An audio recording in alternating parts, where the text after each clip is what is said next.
तीनों देवा कमल दल बसे, ये ब्रह्मा विष्णु महेश। प्रथम इनकी वंदना, फिर सुन सतगुरु उपदेश।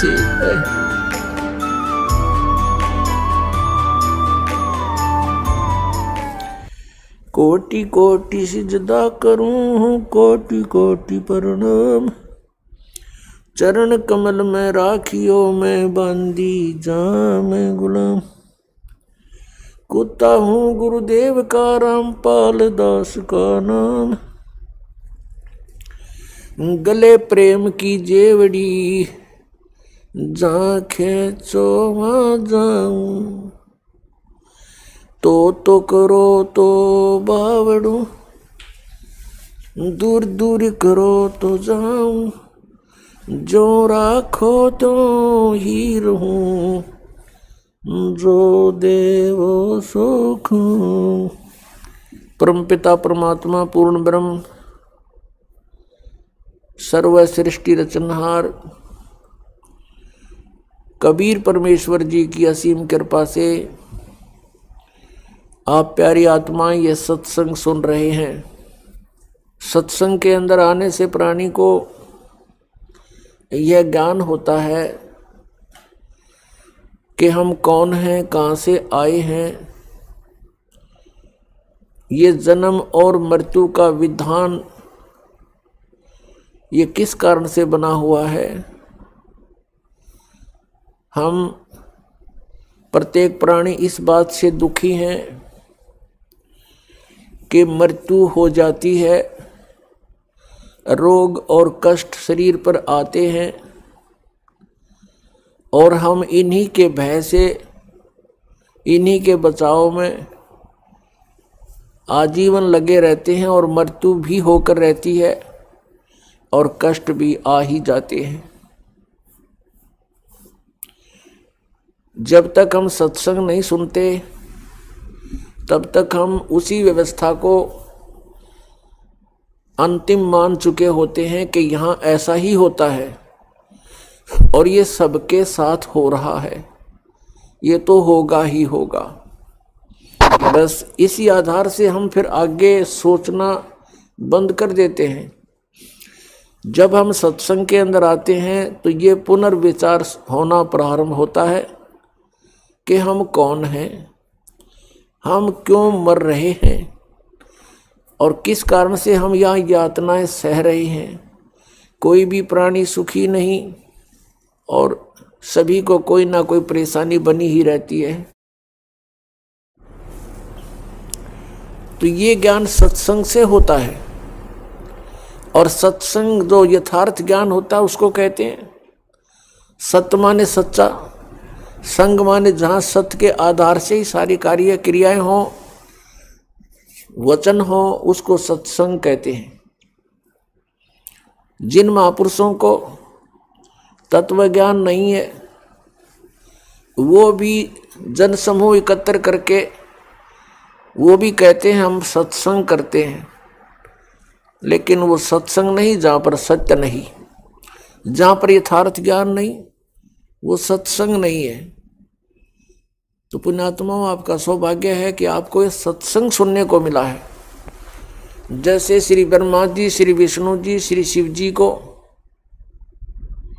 जो अजरो अमर बताकर सत्संग किया करते थे, कहते थे इनके कोई माता पिता नहीं, इनकी जन्म मृत्यु नहीं होती, ये सर्वेश्वर हैं।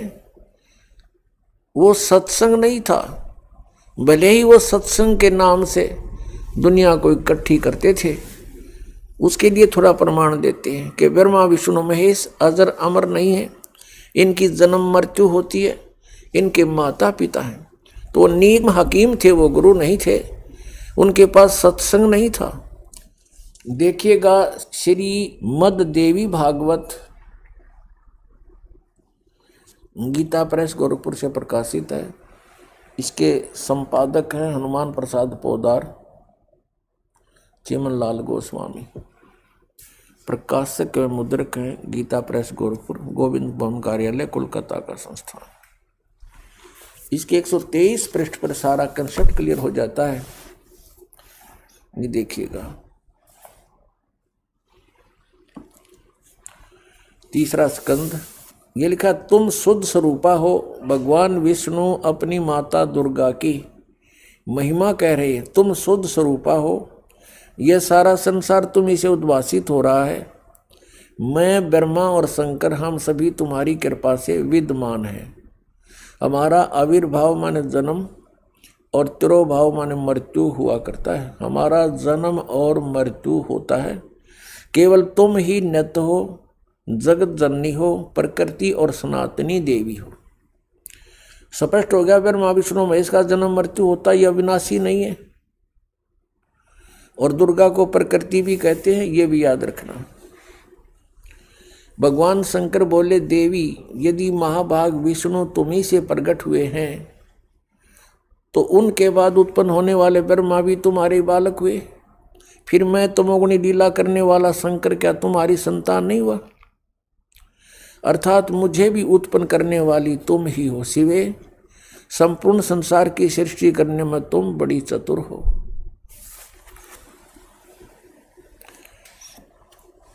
इस संसार की सृष्टि, स्थिति और संहार में तुम्हारे गुण सदा समर्थ हैं। उन्हीं तीनों गुणों से उत्पन्न हम ब्रह्मा विष्णु एवं शंकर नियमानुसार कार्य में तत्पर रहते हैं। हमारे सदग्रंथ बता रहे हैं कि ब्रह्मा विष्णु महेश जी ये नासवान हैं, इनकी जन्म मृत्यु होती है, ये इनकी नु समझो जीवन चरित्र है इन भगवानों का।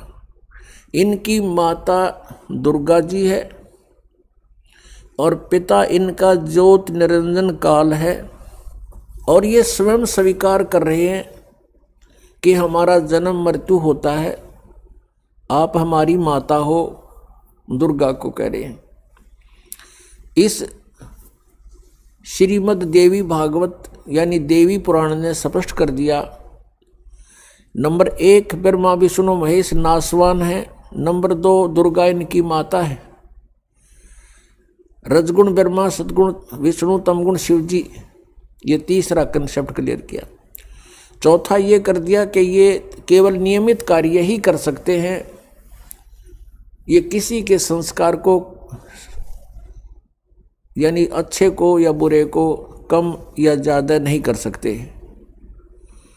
और पांचवा ये हो गया कि दुर्गा को प्रकृति भी कहते हैं।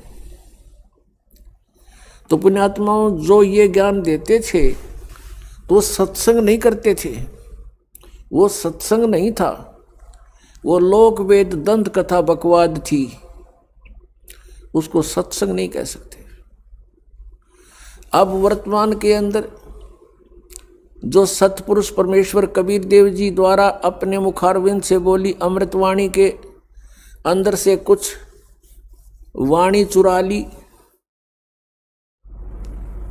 और उन वाणियों के आधार से स्वयं भू संत बन बैठे, हल्दी की गांठ से पंसारी बन गए वो,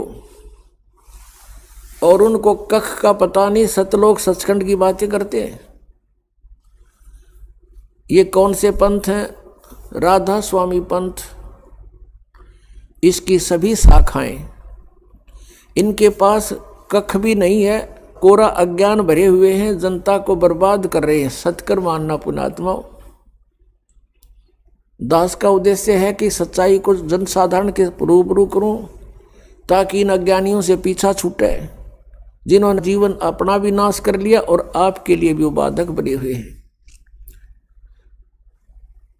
इनमें कौन कौन आते हैं? जैसे श्री शिवदयाल जी से आगरा में राधा स्वामी पंथ चला, ये खुद बताते हैं।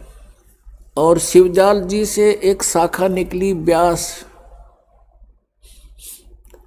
वहाँ श्री जयमल सिंह जी उनके शिष्य हुए हैं। और उनकी मृत्यु यानी शिवदयाल जी की मृत्यु के 11 वर्ष बाद आप पे नाम देने लगे, स्वयंभू गुरु बन गए, जबकि उनको कोई आदेश नाम देने का नहीं था और श्री शिवदयाल जी का कोई गुरु नहीं था। और जिस कारण से श्री शिवदयाल जी भूत बने, प्रेत बने, अपना जीवन नाश किया और करोड़ों इन अनुयायियों का भविष्य नाश कर दिया। जिन्होंने उनको परम धनी पूर्ण संत मानकर उन पर न्यौछावर हो गए, उनका जीवन नाश करवा दिया। और बाबा जयमल सिंह जी ने डेरा ब्यास में अपना स्वयंभू संत बनकर, स्वयंभू गुरु बनकर वहां से एक डेरा स्थापित करके नाम दान करने लग गया स्वयं ही। उसी का शिष्य हुए हैं श्री सावन सिंह जी। और श्री सावन सिंह जी से फिर 2 ब्रांच होगी।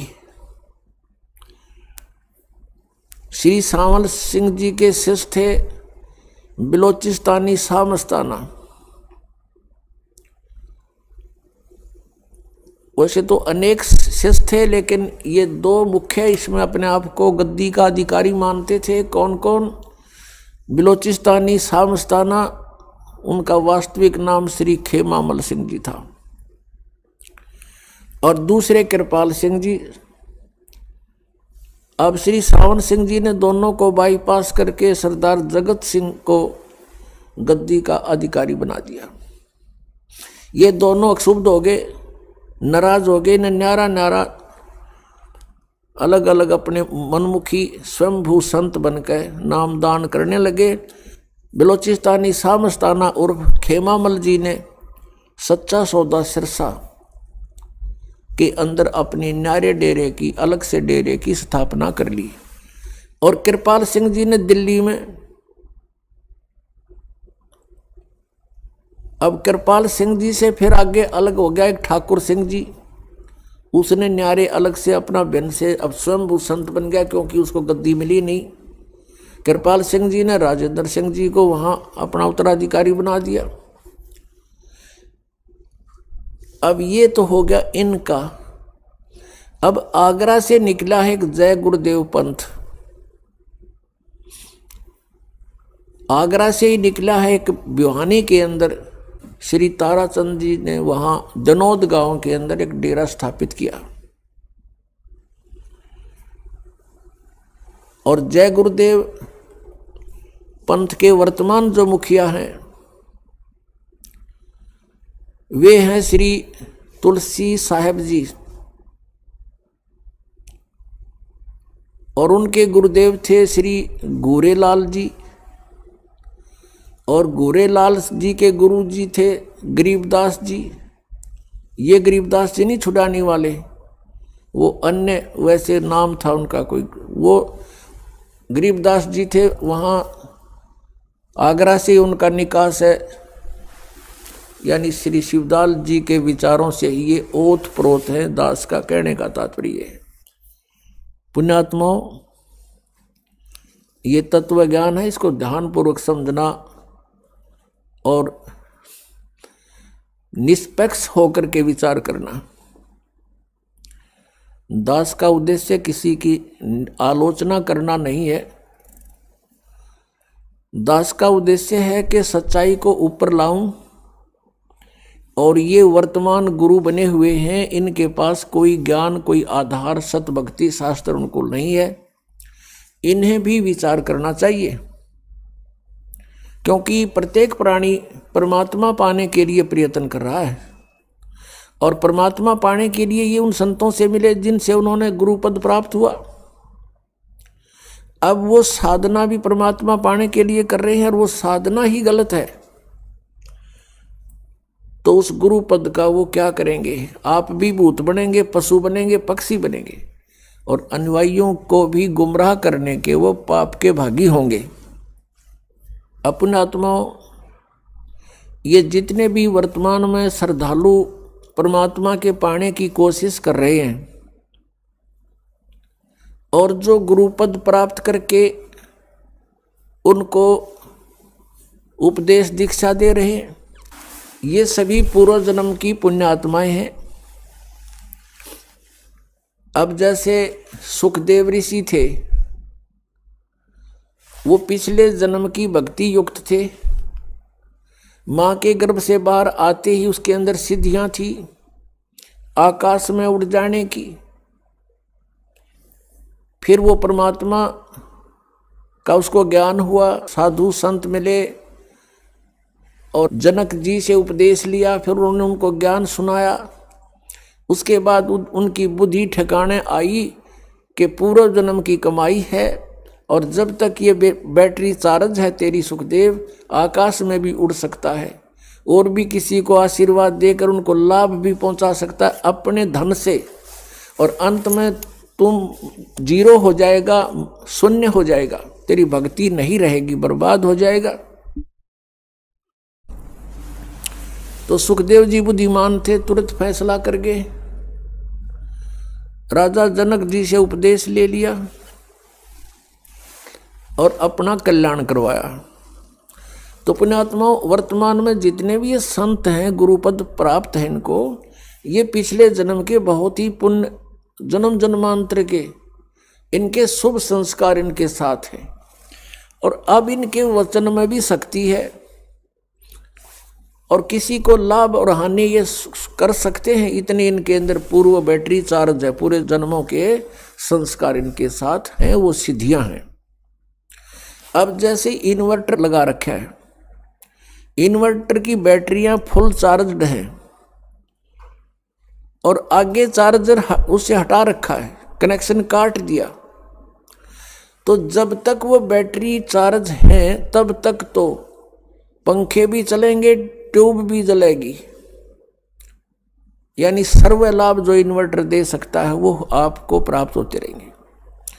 और आगे चार्जर ना होने से उसकी क्षमता समाप्त हो जाएगी, वो डिस्चार्ज हो जाएंगी बैटरियां,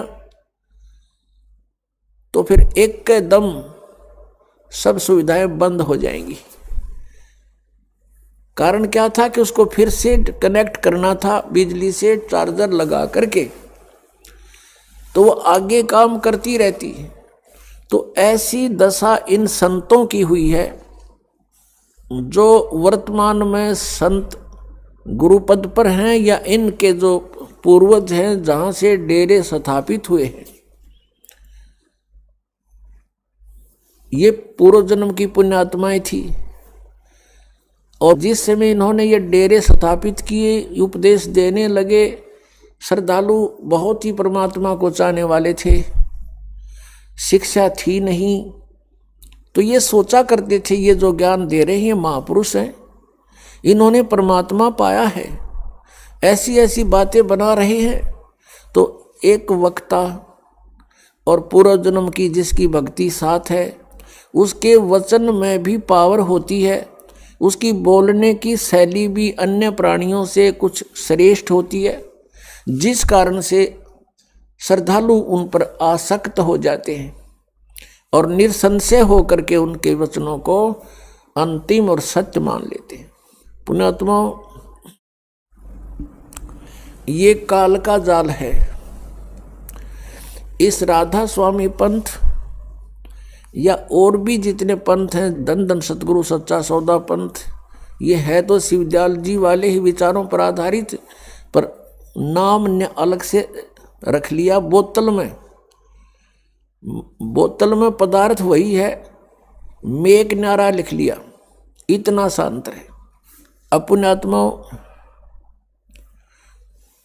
श्री शिवदयाल जी को कोई ज्ञान नहीं था, कबीर परमेश्वर जी का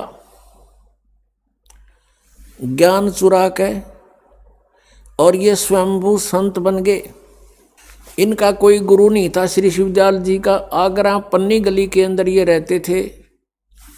इनके घर पर श्री तुलसी साहेब जी हाथरस वाले एक संत थे, वो भी स्वयंभू संत थे, और उन्होंने भी कबीर परमेश्वर की वाणी को पढ़ा था। कबीर परमात्मा की वाणी को पढ़कर उससे अपना अनुभव साथ में मिक्स करके अपनी पुस्तक, अपने सतर के ज्ञान की पुस्तक बना दी उसने, घट रामायण। उसने पूर्ण रूप से परमात्मा को निराकार सिद्ध किया है, और परमात्मा का प्रकाश ही प्रकाश है। सचखंड के अंदर परमात्मा है नहीं, वहाँ आत्मा जाकर के ऐसे लीन हो जाती जैसे बूंद समुद्र में, और यही ज्ञान इस राधा स्वामी पंथ वालों के पास है। तो उसने एक और कंसेप्ट क्लियर कर रखा है घट रामायण भाग 1 में, 27 पृष्ठ पे श्री तुलसीदास हाथरस वाले ने कि पांचों नाम काल के जानो, जो पांचों नाम इस राधा स्वामी पंथ में प्रदान किए जाते हैं श्रद्धालुओं को, श्री तुलसीदास हाथरस वाले ने कहा है ये पांचों नाम काल के हैं। और फिर इनसे हटकर बताया है कि 2 मंत्र और हैं, एक सतनाम है, एक आदि नाम है। सतनाम के बारे में वो परिचित नहीं था खुद भी श्री तुलसीदास हाथरस जी वाले, कि वो 2 अक्षर का होता है, वो 2 अक्षर से परिचित नहीं था। उसने सतनाम को सतनाम सतनाम ही बता दिया। और आदि नाम से भी परिचित नहीं था तुलसीदास हाथरस वाले। तो श्री शिवदयाल जी ने वही ज्ञान वहां से सुनाया और फिर अपना हठ योग करके कई वर्षों तक 15-16 वर्षों तक कोठे में कोठा यानी बंद कमरे के पीछे कमरा, उसमें बैठ के हठ योग किया। उसको ये कहते हैं, इसको सुरत शब्द अभ्यास किया। इनकी बुद्धि देखो।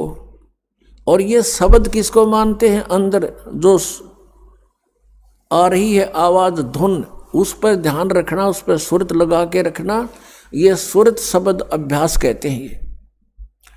ये सुरत शब्द अभ्यास ये नहीं है। सुरत शब्द अभ्यास ये है जो गुरुजी ने मंत्र दिया उसका जाप करते समय उस पर सुरत रखे, मैं क्या बोल रहा हूं, क्या जाप कर रहा हूं, इसकी प्रैक्टिस करना, ये सुरत शब्द अभ्यास है। और ये हठ योग को सुरत शब्द अभ्यास बताते हैं। ये किसी भी संत मत में नहीं किया किसी ने। किसी भी महापुरुष का उदाहरण देख लो आप। आदरणीय गरीबदास साहिब जी को स्वयं परमेश्वर सतपुरख आकर मिले थे, कबीर परमेश्वर जी, सन 1727 में। उस समय गरीबदास साहिब जी गांव छुड़ानी, जिला दद्दर, हरियाणा वाले 10 वर्ष के थे। खेतों में गौवें चरा रहे थे अन्य पालियों के साथ। तो वहां से परमात्मा सतपुरुष सतलोक में लेकर गए उनको कबीर परमेश्वर जी, और सभी ब्रह्मांडों को परिचित कराया, सभी ब्रह्मा विष्णु महेश की सतिथि से परिचित कराया। सतलोक में जाकर परमात्मा को देखा, एक तेजों में शरीर में एक रोम को में करोड़ सूर्य मिला दे, करोड़ चंद्रमा, इतने शरीर की शोभा है उस परमात्मा की, वो उससे भी अधिक शोभा है एक रोमकूप की। यानी साकार है, नर आकार है, सिंहासन पर विराजमान है। और परमेश्वर कबीर जी ने अपने दूसरे रूप में, जो यहाँ साधु संत रूप में आए हुए थे, उस रूप में जाकर के चंवर किया। तो गरीबदास साहिब जी ने सोचा, उनकी आत्मा ने सोचा कि परमात्मा तो तख्त पर बैठे ये हैं और यहाँ का ये महात्मा कबीर कोई इनका चेला चपटा होगा, नौकर होगा। उसी समय क्या हुआ, जो सिंहासन पर विराजमान थे परमात्मा तेजों में शरीर युक्त, वो खड़े हुए। और कबीर परमेश्वर जी जो नीचे जिंदा महात्मा के रूप में नीचे से गरीबदास जी को लेकर गए थे, उस रूप में वो उस सिंहासन पर विराजमान हो गए। और वो तेजों में शरीर युक्त परमात्मा उस जिंदा महात्मा वाले स्वरूप के ऊपर खुद एज ए सेवक सर्वेंट चंवर करने लगे। तब गरीबदास जी असमंजस में पड़ गए, भगवान कौन? ये महात्मा, ये तो बाबा जी दिखाई देता है, और परमात्मा ये है, इसका इतना सुंदर शरीर, इतना तेज इनके शरीर में, अब इनमें से प्रभु कौन से हैं? इतने में क्या हुआ, तेजों में शरीर जो था वो कबीर जी के उस नीचे से गए हुए जिंदा महात्मा वाली बॉडी में समा गया। अकेले परमेश्वर नीचे से गए थे जिंदा महात्मा के रूप में कबीर जी, वो अनंत कोट ब्रह्मांड के कुल मालिक के सिंहासन पर विराजमान हो गए। तब परमेश्वर कबीर जी ने उसको बताया, आदरणीय गरीबदास साहिब जी को, कि बेटा मैं काशी शहर में 120 वर्ष जुल्हाए धानक की लीला करके आया हूँ, और वहाँ मैंने वाणी लिखवाई है, लेकिन जनता ने उन अज्ञानी ऋषि महर्षियों मंडलेश्वरों के अज्ञानता के कारण मेरे उस ज्ञान को स्वीकार नहीं किया, और बीच में लंबा समय हो गया है, अब 200-250 वर्ष हो गए हैं। इन काल के दूतों ने उस कबीर पंथ की कबीर वाणी में भी कुछ एक्स मिक्स कर दिया है, उसमें भी कुछ प्रक्षेप कर दिया है। अब दोबारा से तू मेरा ज्ञान बोल दे, मैंने तेरे को तेरा ज्ञान योग खोल दिया, दिव्य दृष्टि देती है। तब गरीबदास जी वापस आए, उनको नीचे मृत जान लिया था और नगर वालों ने, गांव वालों ने, परिवार वालों ने मिलकर उनको अंतिम संस्कार के लिए चिता पर रख दिया था। उसी समय परमेश्वर कबीर जी ने वो आत्मा वापस उस बॉडी में भेज दिया और एकदम गरीबदास जी खड़े हो गए। उसके बाद उन्होंने जो जनसाधारण लैंग्वेज बोलते थे वह छोड़ दी, जो साधारण लैंग्वेज वहाँ के अपने क्षेत्र की, और परमेश्वर के द्वारा फीड किया हुआ ज्ञान बोलना शुरू कर दिया चौपाई और दोहों के माध्यम से। हम सुल्तानी नानक तारे दादू को उपदेश दिया, जात जुलाहा भेद न पाया ये काशी माहे कबीर हुआ। अब उन्होंने आकर बताया कि जो बनारस में काशी में जो कबीर साहब थे, जो जुलाहे रूप में, ये पूर्ण परमात्मा है, परम अक्षर ब्रह्म है, सतलोक में शरीर है, मनुष्य सदृश इनका शरीर है और मैं आंखों देख कर आया हूं। और फिर गवाही दी है कि हम सुल्तानी नानक तारे दादू को उपदेश दिया, मेरा भी उद्धार किया, गरीबदास साहिब जी कह रहे हैं। और अब्राहिम सुल्तान अधम बलक बुखारे के बादशाह का उद्धार किया, श्री नानक जी का उद्धार किया, दादू जी का उद्धार उन्होंने किया। वो उनको आकर मिले ऐसे जैसे मुझे मिले थे और उनको भी सचखंड दिखाया था, सतलोक दिखाया था, वापस छोड़ा था। और फिर मुझे सतनाम दिया, उस सतनाम के जाप से मोक्ष होगा। और एक सार नाम है, उसको आदि नाम भी कहते हैं। तो कहने का तात्पर्य यह है कि जो ये राधा स्वामी पंथ के श्री शिवदयाल जी थे, इन्होंने श्री तुलसीदास आथरस वाले के द्वारा जो भी ऊट पटांग ज्ञान दिया था, उससे भी हटकर और निमन सतर का आप तैयार करके स्वयंभू संत बन गए और ये 5 नाम दान करने शुरू कर दिए। ज्योति निरंजन, निरंकार, ओंकार, ज्योति निरंजन, सोहम और सत्यनाम। परमात्मा कबीर जी कहते हैं, सोहम शब्द हम जग में लाए और सार शब्द हमने गुप्त छुपाए। परमेश्वर कबीर जी के प्राकट्य से पहले किसी भी सदग्रंथ में आपको सोहम शब्द नहीं मिलेगा। और इन्होंने ये एक शब्द है, करने नो दीदार महल में प्यारा है, राधा स्वामी पंथ वालों ने उसी शब्द के आधार से अपना पंथ खड़ा किया और उसमें जो वास्तविक मंत्र भी उस शब्द के अंदर हैं। और ये 5 शब्द काल के हैं और काल ने अपने मुख से बोले थे, उच्चारण के, ये जाप नहीं करने थे, ये सोहम नहीं है उसके अंदर। और सतनाम भी नहीं है, वो शक्ति शब्द है, शक्ति सतनाम के स्थान पर। और इसमें तो ये 5 नाम काल के हैं, इनसे हटकर वो 5 नाम ये दास आपको प्रदान करता है, वो इन कमलों के खोलने के भिन्न हैं। जो जिन्होंने उपदेश ले रखा वो आपको पता है। अब पुण्यात्माओं, दास का उद्देश्य ये है कि आप जी को सत्य से परिचित कराऊं और आप उन महापुरुषों के जो जिन्होंने परमात्मा पाया है, उन्होंने कौन सी साधनाएं की हैं, कौन से नाम जाप किए हैं और कैसे उनकी रहनी थी, कैसे उनकी क्रियाएं थी, जिनसे उन्होंने परमात्मा प्राप्त हुआ। उनसे हटकर यदि हम कोई अन्य साधना, उसका कोई अन्य तरीका अपनाते हैं या कोई अन्य मंत्र जाप करते हैं, तो हम परमात्मा प्राप्ति नहीं कर सकते। अब जैसे इन राधा स्वामी पंथ वालों का ये भी मानना है कि संत कुछ भी नाम दे दे वह फल फूल जाएगा, ये भी इनकी अपनी सोच है और ये झूठ है, गलत है, अनुचित है। जैसे हमने आम का पौधा बीजना है, आम के पौधे को बोने के लिए आम का ही बीज बोना पड़ेगा। यदि कोई बीज हम बो दें आम नहीं लगेगा। जैसे बबूल का बो दिया, नीम का बो दिया तो आम नहीं लगेगा, फलेगा वो भी। तो आम के लिए हमने आम का ही बीज बीजना पड़ेगा। सतलोक जाने के लिए हमने वही मंत्र जाप करने पड़ेंगे जो उन महापुरुषों ने किए। किन्होंने, जिनको परमात्मा स्वयं आकर मिले, सतलोक से चलकर आए। उनको कौन कौन है उनमें से? वो अच्छी आत्माएं, पुण्यात्माएं, जिसके विषय में ऋग्वेद मंडल नंबर 9 और सूक्त नंबर 86 मंत्र 26-27, ऋग्वेद मंडल नंबर 9 सूक्त 82 मंत्र 1, 2, 3, ऋग्वेद मंडल नंबर 9 सूक्त 96 यानी 96 मंत्र 16 से 20 तक, ऋग्वेद मंडल नंबर 9 सूक्त 1 मंत्र 8 और 9 में, ऋग्वेद मंडल नंबर 9 सूक्त 20 मंत्र 1 में, और भी अनेक स्थानों पर ऋग्वेद मंडल नंबर 9 सूक्त 94 मंत्र 1 में, 94 के 1 में। इसमें स्पष्ट किया है कि वो परमात्मा सतलोक में रहता है, ऊपर तीसरे मुक्ति धाम में, और सतलोक से गमन करके चल कर आता है। सह शरीर है, मनुष्य सदृश है, उसका नाम कबीर है, कबीर देव है।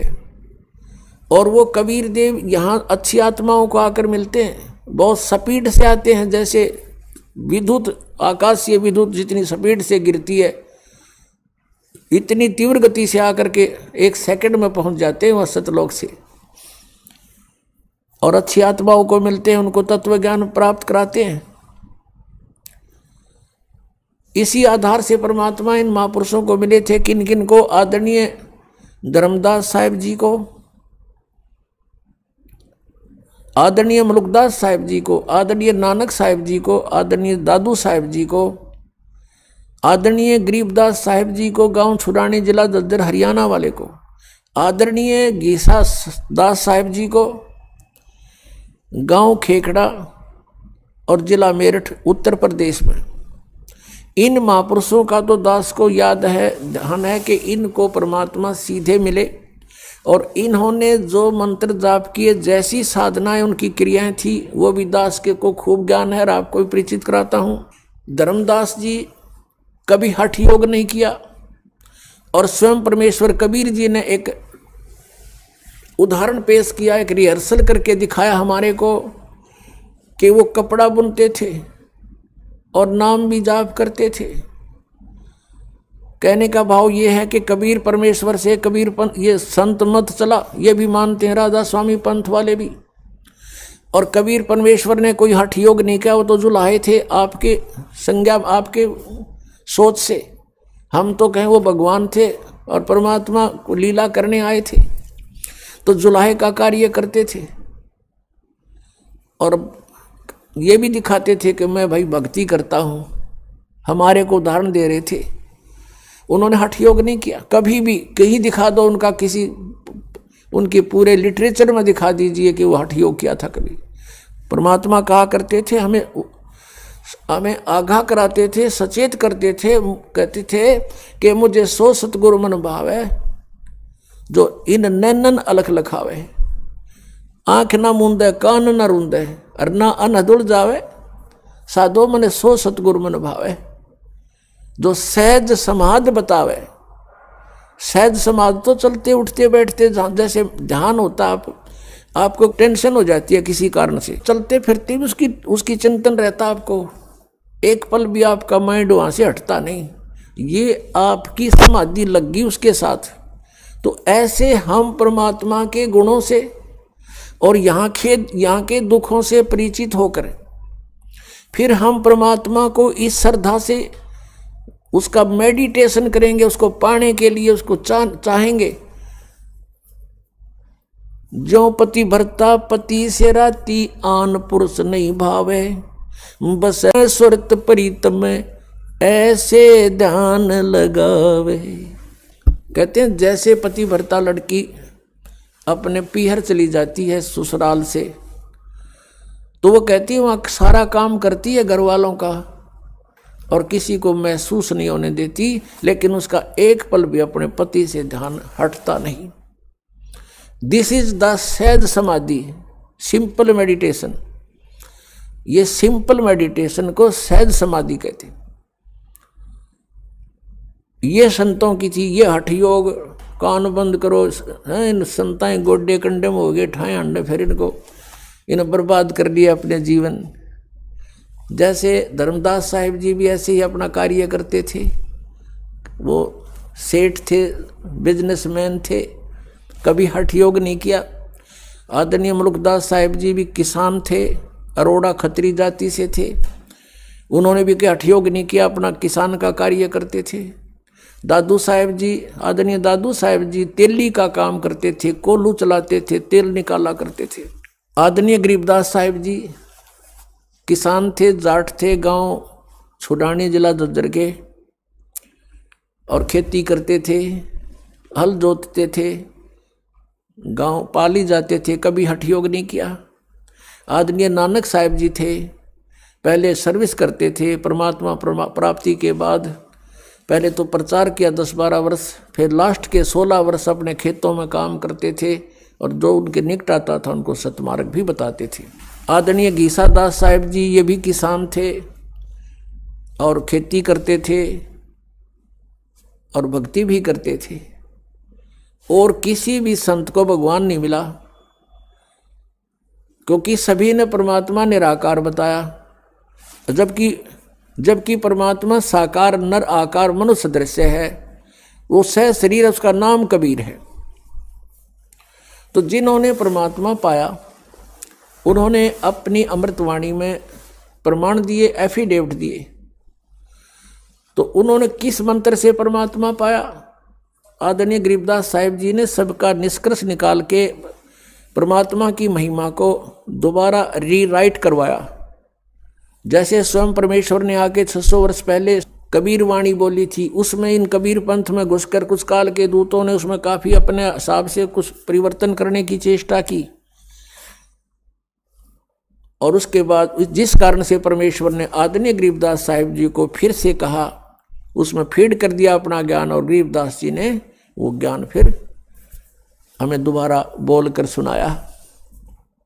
उस ज्ञान के आधार से और कबीर साहब में बचे हुए सत्य ज्ञान के आधार से, और फिर परमेश्वर ने कहा था कि धर्मदास तो ये लाख दोहाई, ये मूल ज्ञान कहीं बाहर ना जाई। मूल ज्ञान बाहर जो पढ़ी, ये बिचली पीढ़ी हंस नी तरही। इस मूल ज्ञान को तब तक छुपाई जब तक ये 12 पंथ मिट जाई। कबीर परमेश्वर जी ने कबीर सागर में कहा है कि 12 पंथ चलेंगे, काल चलाएगा, लेकिन उसमें पहले हंस अच्छे होंगे, उसके बाद उसके अनुयायी उसमें तोड़ मोड़ के उस ज्ञान प्रचार किया करेंगे, तो वो काल के पंथ होंगे। लेकिन 12वां पंथ जो होगा वो गरीबदास जी वाला है। और विक्रमी संवत 1774 सन 1717 में आदरणीय गरीबदास साहिब जी का गांव छुडानी जिला झज्जर हरियाणा में जन्म हुआ। तो उसमें परमात्मा ने कहा कि संवत 1775 हुई, गलती से 75 लिखा लेकिन 74 है वो। संवत 1774 हुई, ता दिन प्रेम प्रगटे जग सोई। प्रगट हुए बम्बाणी, उनके मुख से दोबारा मेरे महिमा की वाणी प्रगट होएगी। लेकिन ये 12 पंथ हमी को जावें, अस्थिर घर का मरम नहीं पावें। ये हमारे वाणी के आधार से उस कबीर साहब करेंगे और उनको परमात्मा नहीं मिल पाएंगे, क्योंकि उनके पास मूल ज्ञान, मूल नाम नहीं होगा।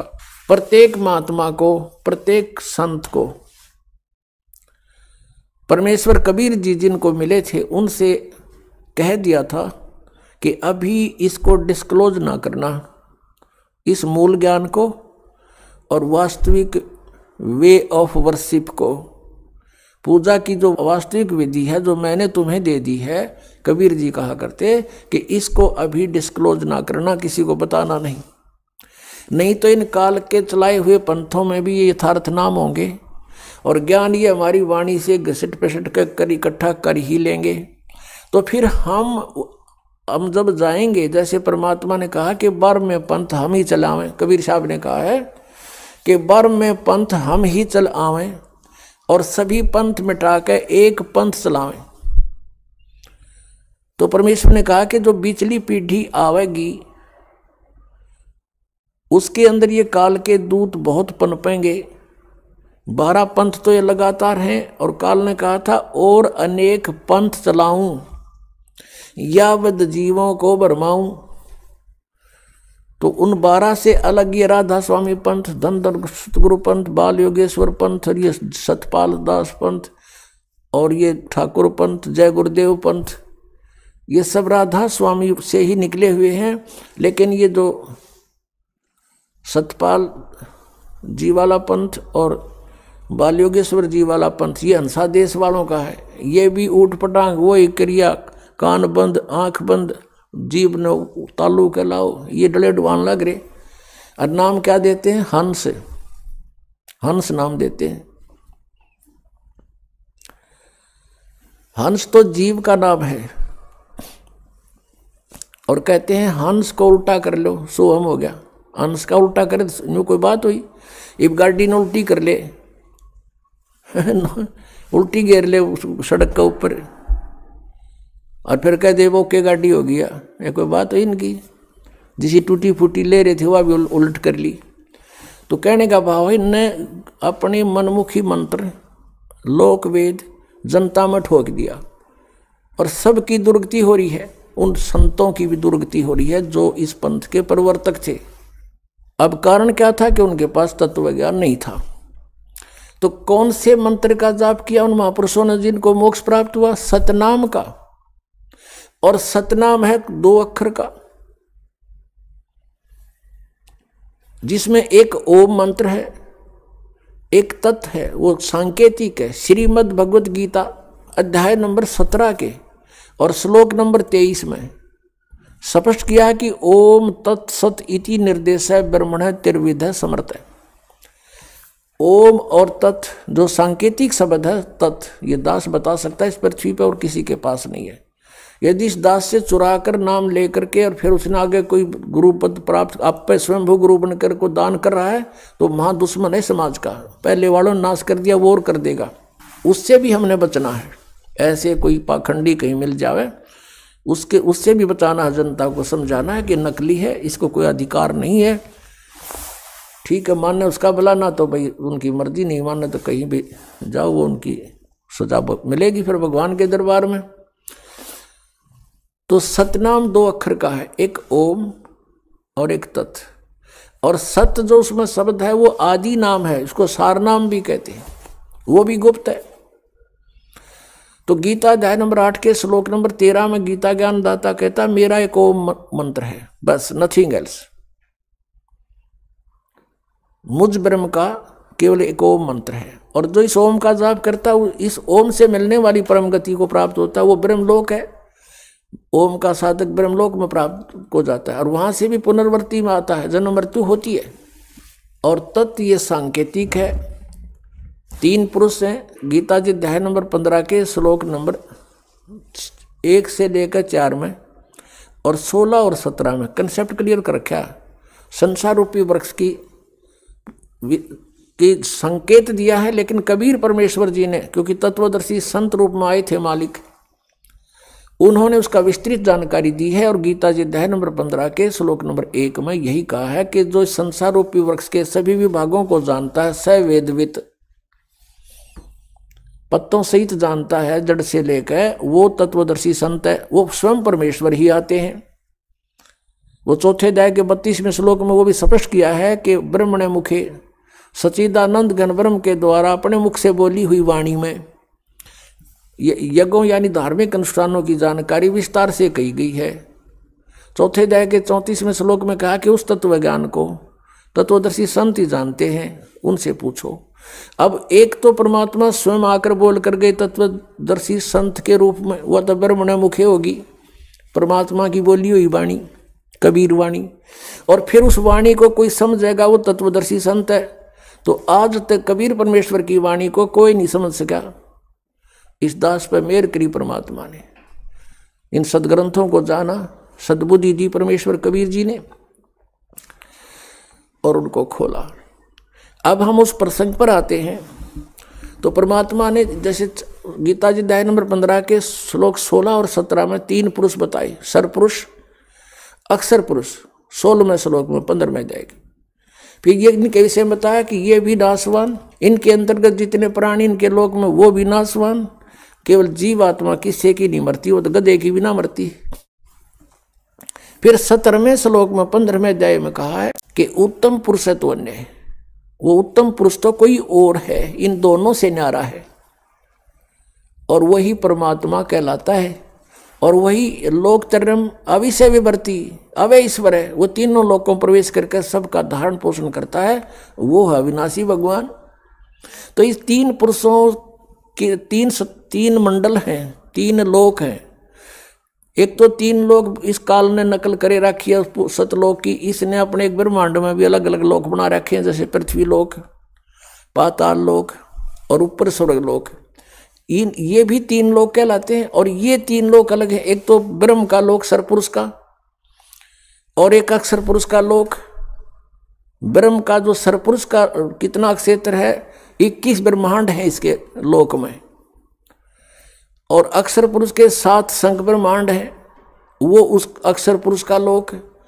और तीसरा जो है वो ऊपर के लोक हैं, सतलोक, अलखलोक, अगमलोक और अनामी लोक। तो उन 4 लोकों में परमात्मा कबीर जी ही अन्य रूप धारण करके रहते हैं मनुष्य दृश्य ही। तो इस प्रकार ये 3 पुरुष, पुरुष माने परमात्मा, 3 प्रभु। तो सरपुरुष का ये ओम मंत्र है जिसको ब्रह्म कहते हैं। अक्षर पुरुष का ये तत्व है जो सांकेतिक ये दास बताओगा, जो ये तत्व और ओम मिलकर के सतनाम बनेगा। तो ओम के मंत्र की कमाई हमें काल से छुटवाएगी, और तत्व मंत्र की जो है हमने 7 संख ब्रह्मांडों को पार करना है उस अक्षर पुरुष के, उनका ऋण है, उसकी कमाई है। और जो सार नाम है, आदि नाम है, वो मंत्र हमें सतलोक में स्थायी स्थान दिवाएगा। तो इस प्रकार परमात्मा पावेगा। अब आपको हम उसी प्रसंग पर आते हैं कि इन राधा स्वामी वालों को, इस पंथ के जितने भी शाखाएं हैं, इनके पास सत्संग नहीं है, कोरा कुसंग भरा है, इनको सतनाम का नहीं पता। ये आज तक सतनाम से परिचित नहीं हो सके तो इस सतलोक कहाँ के जाएंगे। नाम जप 5 निरंकार, ओंकार, ज्योति, निरंजन, सोहम और सतनाम। ये सोहम परमात्मा की वाणी से चुराया, करने नो दीदार महल में प्यारा है। निरंकार, ओंकार, ज्योति, निरंजन ये भी वहां से चुरा लिए। जबकि उस करने नो दीदार महल में प्यारा है उसके अंदर ये 500 नाम काल तक के ही बता रखे हैं, यानी काल के ही डायरेक्ट इन्होंने उस इनको ये इनमें से जैसे एक शक्ति शब्द है, ये सोहम शब्द इन शब्दों में नहीं है। निरंकार, ओंकार, ज्योति, निरंजन ये तीनों काल के जाप हैं, और शक्ति दुर्गा का मंत्र है, और सोहम इन्होंने आप जोड़ दिया इसके अंदर। ये 5 मंत्र वाले, जबकि ये 5 नाम अन्य हैं, ये इन कमलों के खोलने के हैं। जैसे मूल कमल गणेश जी का वासा है, उसका मंत्र आपको दिया जाता है। फिर स्वाद चक्र, उससे ऊपर वो ब्रह्म असावत्री और ब्रह्मा का वो मंत्र आपको दिया जाता है। फिर नाभि कमल है जिसमें विष्णु और लक्ष्मी का वास है, उसका मंत्र अलग से दिया जाता है आपको। और हृदय कमल जो दोनों सतनों के बीच में जो ये स्थान यहाँ पर आता है, रीढ़ की हड्डी के अंदर की तरफ पीछे बैकबोन पर, तो वहाँ एक हृदय कमल है जिसमें उसमें शिव और पार्वती का निवास है, उसका मंत्र आपको दिया जाता है। कंठ कमल में दुर्गा है, इसका यहाँ पीछे इसका मंत्र आपको दिया जाता है। तो ये 5 मंत्र इन प्रधानों के हैं।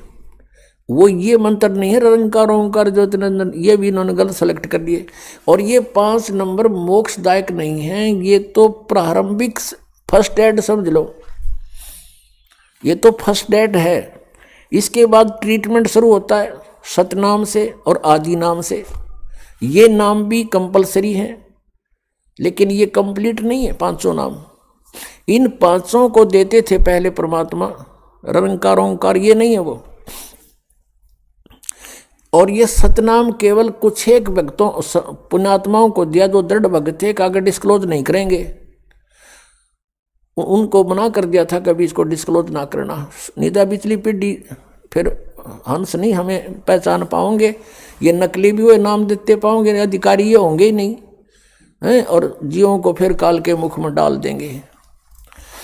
तो इस प्रकार परमात्मा ने उनको ये मंत्र दिया था, स्वयं जाप कीजिए, किसी को डिस्क्लोज मत करिए।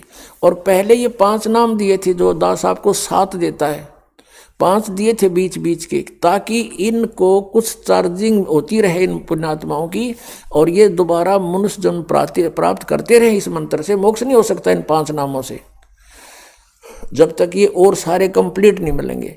तो परमात्मा ने दया बख्शी थी कि ये किसी प्रकार ये पुण्यात्मा बिचली पीढ़ी तक चले जा। उस 5 मंत्र, प्रथम जो मंत्र आपको दिया जाता है, उसके जाप से आपके मनुष्य जन्म होते हुए आ रहे थे।